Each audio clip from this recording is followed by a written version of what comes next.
Gene Galin here, and I'm with the infamous Eric Andrews, because you know why he's infamous? Because he's winning all sorts of awards. You just won an award. What did you win an award for?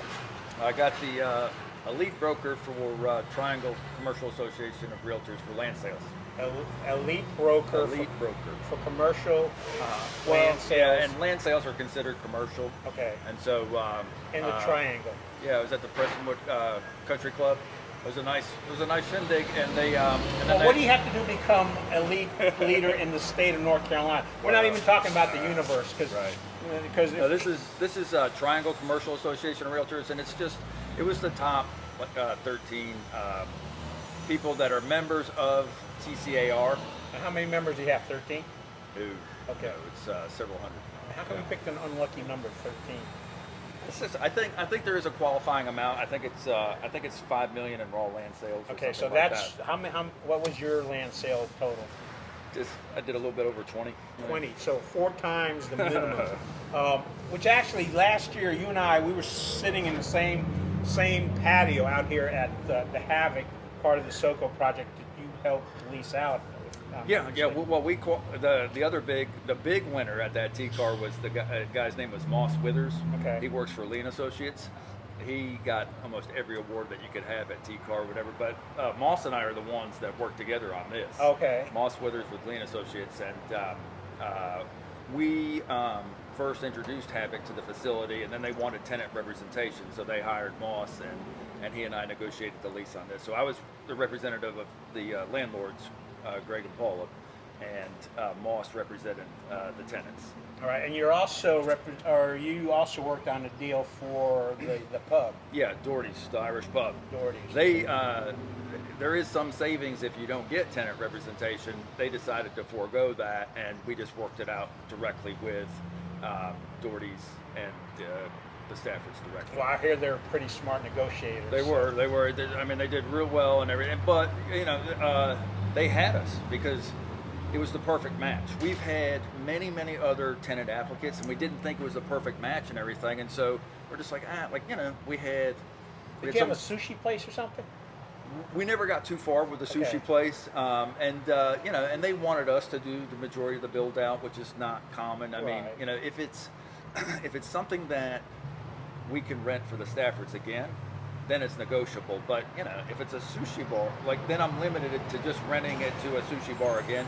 So, but this is just something that Greg and I wanted. I mean, I told Greg. Wait a minute, you just wanted this so you didn't have to drive to Apex. Exactly. Why you wanted it. Exactly. Okay. And we are going to go to Apex. We're going to try it out. We're going to let folks know in Chatham County what's coming to here, because we've talked with the folks at Havoc. They're opening up on the 29th next Saturday. Yep. So you work. And how did you guys find each other? How did you find the pub, or how did the pub find you? Greg was directly advertising to the North Carolina Brewers Association, and so and that's probably how we got involved with Havoc. Is they knew about us, and we were advertising in that regard. And Doherty's picked us up, but Doherty's picked us up through a commercial site called LoopNet. They were interested in Pittsboro. They wanted it. A lot of their clientele on Apex were Pittsboro addresses. Don't people go over there for brunch or something? Oh yeah, Isn't that big brunch. Big brunch. But also Guinness. They have a great whiskey selection. They have a whiskey club. Are you a whiskey drinker? I've had a whiskey. What's your favorite whiskey? Well, my favorite whiskey is bourbon, which doesn't really make sense, but I like bourbon. That's my favorite. But so they have a whiskey club, and you check off which ones you've had, and then you get your name on a plaque after you get X amount of points. So if we go over there this afternoon, are we going to see your name on a plaque? You'll not see my name on a plaque, and I will not have one this afternoon. He's got to work. Yes. That's how you get the $20 million in land sales, by working and not hanging out and getting your name on a whiskey plaque. Right. But but I told Greg, I said, I'm compromised. This is rugby. This is Guinness. This is fish and chips. This is bangers and mash. This is like the total thing that I thought was. Why don't you tell people why you're compromised when it comes to rugby? Go ahead, let them know. No. I did play rugby for a long time, and I'm still part of. We started the club at UNC Charlotte in 1989, and it's just something that I've always been a part of and everything. But it's hard to find on television, and so they'll be having it on their TVs, and I think culturally and it's just a great fit for what we have going on in SoCo, what we have going on in downtown Pittsboro. It's just a great fit. I think a lot of people are going to be excited about it. Last year when we were talking, one of the most popular videos of the entire year for our YouTube channel, you were talking about all the people moving in. Last year you mentioned out of the top five counties moving in, one of them was Orange County, another one was Orange County. I'm like, wait a minute, where? And you're Orange like, County, North Carolina, and then Orange County, California. Has that changed any? It has. It has. I mean, still a huge influence from California, but I'm surprised we're starting to see some Pacific Northwest, Oregon and Washington. We're surprised by that. We're seeing, everybody's moving to Texas and Florida. Florida's number one, Texas is number two. Right. I was at the land conference in Denver a couple months ago, and that's what they said. Florida was number one, Texas number two, and North Carolina number three. But we're actually seeing a bunch of people from Texas and Florida now moving to North Carolina because they're worried about all the people that are moving there, and so North Carolina seems like a nice alternative for them. But the next biggest is certainly the Northeast, the Rust Belt, like Ohio, Illinois. We have a lot of people coming from the Chicago area. It's just, and they're just amazed. We still have excellent value. I mean, prices are going up. Everybody knows prices are going up, but you talk to people in California, they have that brick ranch. It's 1.4, 1.5 million. It's a 1,400 square foot brick ranch. They come here, they're getting a 3,000 to 4,000 square foot brand new construction, half an acre. Their jaw just drops. And I'm like, yeah, well, we're in Chatham County. It's going to be a 45-minute commute to RTP. And they're like, 45 minutes is nothing for them. I mean, they were used to. Right, you cover a whole lot more distance in 45 minutes here than you do in absolutely. California. Absolutely. Let me ask you another one, because that brings to mind, we talked about this, the millennial buyers. I think you had mentioned that the interesting thing is you sometimes sell to a millennial and then you get a call as to, hey, I've got this problem, what do I do? Because they kind of used to a monthly pay type of society versus... Some people are happier being tenants than they are homeowners, and that's horrible, because the greatest way to accumulate wealth in the United States is through homeownership. That's how you're going to accumulate wealth. You're going to pay down your mortgage, your home's going to appreciate, and that's how you get value. And you can get a home equity line. You can use that money for other things. You got the primary, you got your interest rate deduction on your house, and so it's a great way to create wealth. But there is some disappointment that we've noticed with the younger generations. They can't believe that they're the ones that have to take care of this house. Can't they just call up mom and dad and say, hey, Dad, come over and fix this for me? Yeah, I mean, I'm going to check just to make sure we're recording fine. Yes, we are. All right. So, what do you do when you get those kind of phone? Because I know you have mentioned you've gotten those kind of phone calls where they go, "What do I do?" Well, I mean, to be completely honest, I'm much heavier on the listing side than I am the buyer side, so I don't. But sometimes the other agents from our surrounding areas have a love them and leave them, and so they know of us when they buy here and everything, and they don't know where to get a chainsaw sharpened. They don't know where to get their lawnmower fixed or whatever. So, we are definitely a 411 when it comes to things like that. So they're dependent on us, but we laugh and we guide them through the process. But because we do so much property management, we have a lot of good vendors. Like, we know good HVAC people, we know good plumbers, we know good electricians, so we can help them out. Yeah, and you're trying to support the local economy. That's one of the things we're talking to Michael here. People in this county, we run the chat list as well, and people put out notices, hey, who do I find? And everybody's looking. Actually, I needed to get my dryer fixed, and the heating coil had gone out, and I reached out to the chat list and got a local person to come out and fix that. Let me ask you another question. I've known you over 2 decades. You've been in this business for over 2 decades. You've been down here in Pittsboro for over 2 decades. You know this community. You've got that over $20 million of land sales. What do you say about the folks that are coming into town, the outside real estate agents that, oh yeah, reach out to us if you want Chatham County or Pittsboro land or homes? I mean, what do we say to the people that are coming in? I don't know. What's your perception? My perception of some of these folks coming in is, you may know Chapel Hill, you may know Wake County, but do you really know Chatham County? Because Chatham County is a little bit different than those surrounding counties. Yeah. And, not all of Chatham County is the same. Right. I mean, we get to the other side of 421. That's a whole different world. I love that world. That is where most of my land is right now. Silk Hope is a much different community. North Chatham doesn't even know they live in Chatham County. They believe they're part of Chapel Hill. Yeah, I got a Chapel Hill zip code. Yeah, but the county line ends over there where the Walmart is. Yeah. So I mean, and then in the whole Moncure US 1 area, that's a much different community. So we tell them that this is a very strong community. It's a very giving community. It's a very nice community.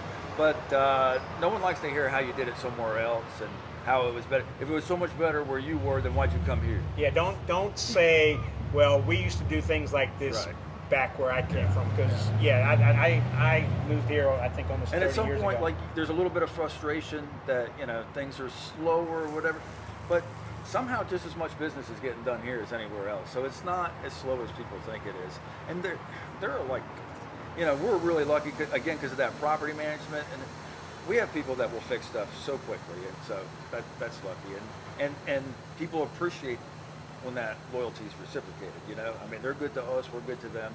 It's just, I mean, when I was at Northwood and the football coaching and that community that was so strong, and I mean, I was at Greensboro for a state land class yesterday, and the administrator that was checking people in, she's like, Coach Andrews, I was in Greensboro, and she's like, oh, I live in Pittsboro. I go, you commute to Greensboro every day? She's like, oh, I'm used to it. I love it, but I'm not giving up my Pittsboro. This is where I found my job. And she's like, you coached 3 of my nephews, 2 of my grandsons and everything. Sweet lady. But that's the kind of relationships that we got here in Chatham County. Yeah, I've been doing photography and doing stuff at the Chatham Journal for almost 20 years. And just like you, I'm running into people who are coming back to Pittsboro, moved away, that's coming the toughest back. thing. That's the toughest thing when I have ex-players or ex-students and they say, Coach Andrews, we want to move to Pittsboro, but we can't afford it. Or we want to move, they went off to school, they got good jobs, and now they want to come back to the community that they grew up in. It was funny because when they were in high school, yeah, man, I want to get out of here. I want to get out of here, but now they want to come back. And that's what's sad when you see people that have deep roots here, multi-generational roots here, and they want to come back and they can't afford to. What are the options for those? Because my daughter's probably fits into that category. And probably pre-pandemic she could afford to do something, but right now, like you said, in Pittsboro, I mean, some of the houses around here doubled in price in the last few years. Yeah. Well, I would say our average is north of 400 in Chatham County right now. Our company average is probably closer, because we do so much in Chapel Ridge, we're probably closer to 550 or 600 as a company average. A $600,000 house is $150,000 family income. U.S. national average in the national average and the county average is roughly about $60,000 family income. So you're talking 2 to 3 times the national average. It's just it's not attainable right now. People have weird perspectives. The reason why this area is expensive is we do most of the new construction, and most of the new construction is really big houses. So not only do we have the California Northeast influx, but we have a lot of the Cary, Apex, and they're done with Cary and Apex. They want a bigger house now, but you can't there's no opportunity for the bigger houses really, as many in Cary or Apex, so they're coming out here to Chatham County. We always say a 2x4 costs the same here as it does anywhere else, but what we have here that's cheaper is land. Right. And half-acre lot, 1-acre lot, maybe a 5-acre lot, but the houses that they're putting on those lots are enormous. Yeah, I've noticed that as well. You mentioned earlier Moncure. I was at the meeting they had over at CCC with Vinfast. The Vinfast CEO was out there. Nice. Governor Cooper was out there. I actually got into a Vinfast VF8 car. We got that video out there. Actually, that's like the highest trending video for us right now. Wow. Yes, we do follow that kind of stuff right now. What's your feeling as to what's going to happen in Moncure?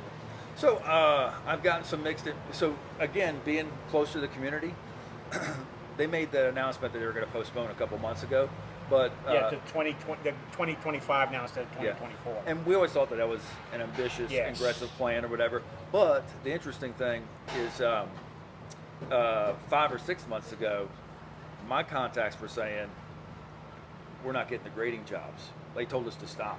Like, we're not pushing dirt anymore. I'm like, that's suspicious, because you would think they'd be gangbusters or whatever. So they were kind of like the canary in the mine shaft. We knew before they made the official announcement on Triangle Business Journal or on the news, we kind of knew something was up because they weren't pushing the dirt. Right. And so we were like, oh, that's slowing down and everything. I do have some pretty nice commercial contacts, some warehouse people and everything. And they're like, you know what? Their plan all along was to raise the capital and flip or sell it to someone else. And when that hadn't happened, they've decided to move forward, but they wanted that. His inclination was they wanted some of that quick money, and the quick money didn't work out for them. Yeah, and you don't need to comment on it, because some of the stuff I have heard is similar to that, in where one of the rumors out there is it's not going to happen, or it should be phrased that it's not going to happen as a Vinfast manufacturing site. It might happen as something else. That's as far as I'm willing to go. I don't know if you want to make any comments on that. Well, one of the things that I've always thought was good for Chatham County and the Moncure area is that even if it wasn't Vinfast, the infrastructure, the roads, the expansion, there's been a lot of work and effort that still makes it much more of a turnkey project if someone else were. So I think the fact that is such a prepped area right now, and and even the tax incentive package has been ironed out through Raleigh or whatever. So, if it doesn't happen with Vinfast, it could happen with someone else. I haven't heard that that's the case by any means, but the people that I know in Raleigh are saying, Eric, even if it doesn't happen with them, somebody else will come in. Right, and actually I ran into the Moncure fire chief the other day too, and he mentioned they're having plans to go to 2 fire stations, and like you said, the infrastructure is going to be there. Right. Let's talk about the other side of the county, Wolfspeed. Yeah. My feeling on that is that's going to happen. That's I mean, a sure thing. those guys have. They've got a base in North Carolina, but they're talking about technology-wise. They're close to 421, close to 40. What's your sense about what's going on the west side of the county? They're moving a lot of dirt there. And there's actually a public hearing. No, you can submit because they have to go for an air permit, and I think they're moving along with that with the state government as well. Well, and hold on for a second. Yes, it's a beautiful corner, but it's a busy corner. It's a busy corner, especially during the workday. There's some guys moving in pipes. To give you an indication of the momentum or whatever, I had a 200-acre tract of land across the street from Wolfspeed that Tim Burrows, the developer of the Siler City mega site, used Scott Harris, another agent. I represented the seller. Scott represented Tim. Tim took down that 196-acre tract. One of the deal negotiations was sweet little old lady. She wanted the subdivision to be named after her family, and she liked the name Foxhaven. When are you going to name one after my family? Right, you gotta have some land. Look, if you're a builder out there, I'm happy with a Galin Street. Oh, Galin Street. So, anyways, Foxhaven got approved Monday night. Okay. So residential subdivision right across. Is her last name Fox? Yeah. Okay. Yeah. And one of the things that we're most concerned about with Wolfspeed is the shortage of rooftops in the area. So we definitely need more subdivisions approved, and we need more houses to help these people. Let me ask you this question again. Having been over in Sanford when the governor was over there, the county commissioner lead chairman had mentioned that they're looking to put more rooftops in, because this isn't just concentrated to Chatham County, it's also Lee County, and they're talking about putting in more, not just single family homes, but condos, apartments, and also the buildings that are up against each other. Townhomes. Yep. So to do that in Chatham County, there's going to have to be a lot of stuff. And I talked to George Lucier, who's on the planning committee. Yeah. He's saying they're seeing a lot of activity as well. Yeah. I'm on the board with George. George is our chair, and I mean, still the biggest thing, and we get a lot of feedback from this, is Chatham County doesn't have sewer. Chatham County doesn't have sewer. I mean, it does kind of. It does, but not everywhere. Not everywhere. But it's not in the sewer game. And people are like, Chatham County's never going to catch up if they don't get into the sewer game or whatever. But, even when you look at like Wake or Orange or Durham County, sewer is usually a city situation, and so that's Raleigh, that's Cary, that's Holly Springs. It's not Wake County usually, and same with Orange County. It's usually Chapel Hill or Hillsborough. It's not Orange County. So I don't feel as though Chatham County is behind in that regard, but we still have a shortage of sewer in Pittsburgh. Yeah, let's talk about that. I mean, it's well, you can touch a little bit on it. Can I say it's bad? We're behind. That's how he got it $20 million worth of land. It's not bad. We're behind. We need to catch up. And they are making improvements. Yes, they are. Yeah, we're gonna tap on with Sanford, I guess. Yes. And that's how. And if it weren't for Sanford, we wouldn't be having Vinfast or Moncure as well. So that's a tap on. And there's a large subdivision going into Goldson, and Goldson is also dependent on Sanford for sewer. So Sanford is in the sewer game right now. Well, they've got a service that they're offering to need people. And you mentioned, not having county sewer. That's actually not that bad in respects to if you want a piece of land that's more than a quarter acre. Right. I mean, right. But what I worry about is sprawl. So I think that residential and commercial development should be concentrated in the cities. And so it'd be better if it happened in Pittsboro. If Pittsboro can't do it, this is why capitalism is so unique and everything. If there's a market for it, they will find an alternative. So we have Chapel Ridge. Right. We have the Preserve. We have Governor's Club. We have Farrington. We have Briar Chapel. All that's private. All that's private sewer.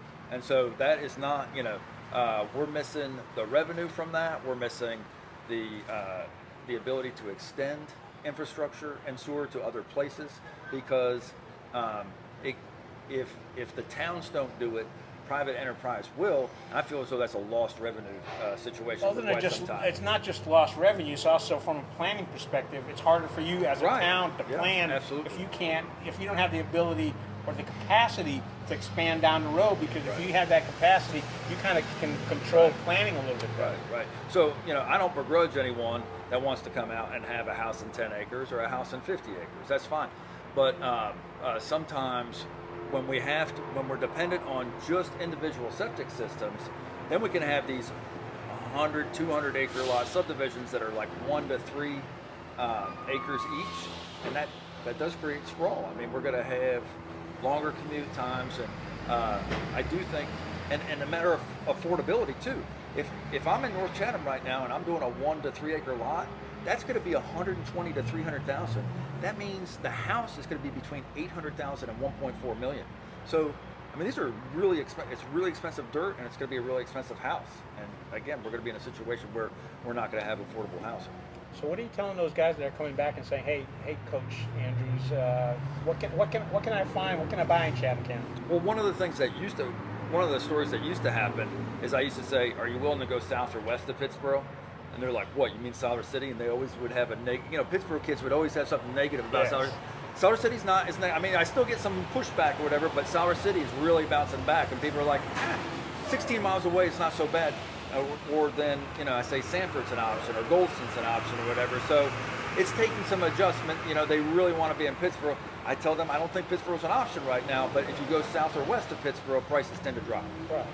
And like you said, there's a straight shot from Pittsboro to Siler City. Not so bad. I sold a lot of properties in Sanford to Northwood teachers and coaches because the difference in price. All right. We may have to be wrapping this up because we're actually supposed to go to Doherty's over in Apex. Check that place out. We're going to do a video from there. Let folks get a taste of what Doherty's like. When are they supposed to? What are their plans to open up here in I've heard late August, early September. All right. So hopefully by the end of the year. Yes. Hopefully by fall rugby season. Well, when does fall rugby season start? It's a blur. It's a blur. Yeah, rugby's year round. Look, you sell $20 million worth of land, everything's a blur. Yeah. You've been doing some traveling as well. I saw you've been going across Colorado or someplace. We had the National Land Conference just outside of Denver. And what do you do at the National Land Conference? That's you great. kind of go out and look at land or what? No, that was the Apex Award. That's for top national land salespeople, but we had a lot of classes, we had a lot of good speakers, we had a lot of good seminars. There was a lot of great vendors there. So, what's the most important thing you learned? I got Bid Wrangler, which is a software company that is going to modify our website so we can take auction bids for land online. Oh. Yep. So it doesn't matter where anyone is in the country, they can go ahead and bid on the auction, and it's handled It's online. like eBay for real estate. It's big. eBay for real estate. Look, that's one of the reasons Eric's been in this community for a couple of decades, but he's staying on top of technology. The other thing I need to ask, have we found if Bigfoot exists in Chatham County? He did a video on that. How many views? He got thousands of views. UFOs. UFOs. Conspiracy theorists here. If you're looking for UFOs and Bigfoot, this is the man to see. Sure. What's your most popular YouTube? It's not even close. It's landlocked land. Landlocked land. That's the biggest. What is landlocked land? When land does not have a deeded easement or public road access, it's considered landlocked. So a lot of the times, we have what's known as a handshake easement. So there's like, Tom, can I drive over your property to get my property? Sure. I'm going to put my road in. Okay, and they shake hands on it. Well, then Tom passes away, and then the other person passes away, and the kids don't have any record of it, and it's not recorded at the county level. And then banks get involved, lawyers get involved, neighbors say you can't drive over my property anymore, and because there's not a recorded easement, things escalate and get out of hand, and now that property does not have deeded access, and it just gets lost. I mean, things were a lot nicer in the 1920s and 1930s. People were better neighbors. Now things are a little bit, tenser and escalated, and people don't want them driving over their property, and so it can get into legal messes. And a lot of people get upset. They're like, they want some magic way to access their property, and unfortunately, in North Carolina, you have to say, well, you have to sue for access, and nobody likes to hear that word sue. So your advice, it sounds like your advice is basically no more handshake deals for act. No, I mean, he's laughing, but that's serious. So right. Look, that handshake's a nice way to start, but get it in writing. It has to be in writing. It has to be recorded. It has to be writing. It has to be recorded. Anything else, folks in chat? We may do this again another 6 months to give folks an idea, because as I said, last year it turned out to be very popular. A lot of people referenced it. This man made $20 million in land sales because he knows Chatham County. He knows the surrounding counties. I would say that a lot of people talk about rise in interest rates right now.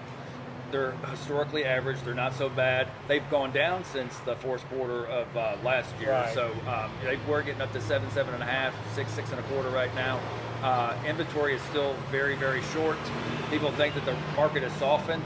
You could quite easily, because of the shortage of inventory, still be in a multiple offer situation right now. It's not as slow as people think it is by any means. What do you tell us a client that is in a multi-offer situation? What's your advice to someone that goes, Eric, I'm interested in this house. What should I do? It's usually, it doesn't matter what we say. They usually have to lose once or twice before they get it. Okay. We say that you have to come in hard. You gotta throw a lot of non-refundable money up front, and you gotta make promises. I'm taking the house as is. I'm not gonna do. You can still do an inspection, but you're not going to ask for repairs. You might have to come in. We're still, even though this was more common 2 years ago, if you really want it, you might have to come in over asking price. You might have, just because it's over asking price doesn't mean it's going to appraise for over asking price. So you might have to write an attachment that says, if it doesn't appraise, I'll pay the difference cash. Sure. And so you just really have to, you really got to strengthen your offer and make it the most. I mean, if that's what you want. It's hard for us to negotiate the best price if you say, Eric, I have to have this property. We have to come in strong. You don't want to overpay, but you have to understand, if you want it, chances are somebody else wants it too. Right, especially in this market. There's a shortage of inventory still. There's still a shortage of inventory. But it's not nearly as fast as it was 2 years ago. I'm not trying to say the sales are down, like the number of sales are down. Right. But one of the main reasons why the number of sales are down is because there's less stuff to sell. Being on the planning board, what are you seeing as happening in the next? I mean, when I talked to George, you mentioned there's a lot more activity going on. There is. I mean, that's going to continue. And the majority of the activity seems to be situated around Moncure right now. Okay. And it's either people that are wishing to rezone their property back to like commercial or industrial, or they want to do some kind of residential subdivision. So that area used to be like all industrially zoned. Yes. Then people say, hey, I'm paying too much tax because you're making this industry zoned. I want to go back to res ag. And now that they're res ag, they're like, hey, now that Vinfast is coming, I need it back. So, and I don't blame them for that, but that's the majority of the stuff that's on our plate right now. All right. I think we're going to wrap it up. Greg's waiting to take us over to Doherty's. We'll have a video on that. Thank you for watching. And look, and if somebody wants to buy some real estate, Please what's your give us a number? call. 919-542-0523. And that number again is? 919-542-0523. I just want to make sure you heard it the first or second time. Thank you. Thank you.